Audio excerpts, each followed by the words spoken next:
There are two general types of billing that a lot of people in small business will do, and that's either a fixed price contract or a hourly contract.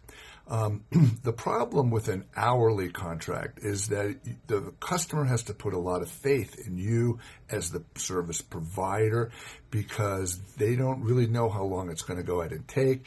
And clearly you want to do something hourly if the project is not scoped very well and you just need somebody to come in and do a bunch of work for you. But on a typical basis, requires a lot of faith on the part of the customer to understand that you as the service provider are not going to gouge them.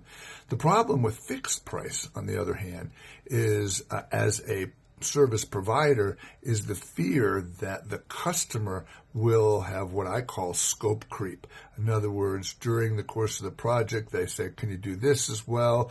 We add that, or I really didn't like that. Let's do it differently after you've already completed something. And so effectively at that point, in a fixed price contract, it's the service provider that has to have a lot of faith in the customer not to do some scope creep.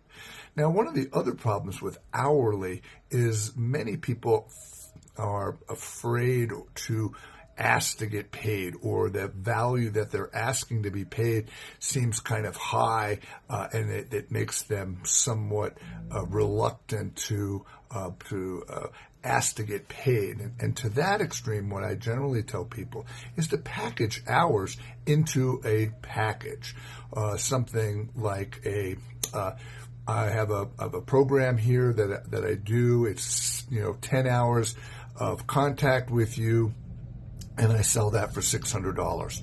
Now that makes it pretty clear, effectively, that if you're doing it at $60 an hour, that's 10 hours worth of work that you're going to be doing for that particular client. It takes a lot of the emotion out of it, and the customer actually makes the choice that he or she wants that level of service. And I often encourage my clients to think about that. One of the other advantages of having menu pricing is that when you're in the meeting with the client, you can simply spout off those menu items. Rather, if you have an hourly rate, generally speaking, you leave the customer, you say, listen, I will put together a proposal for you, and then you submit that. And in your sales meeting, you do have a lot of enthusiasm from your customer, and enthusiasm does have a shelf life.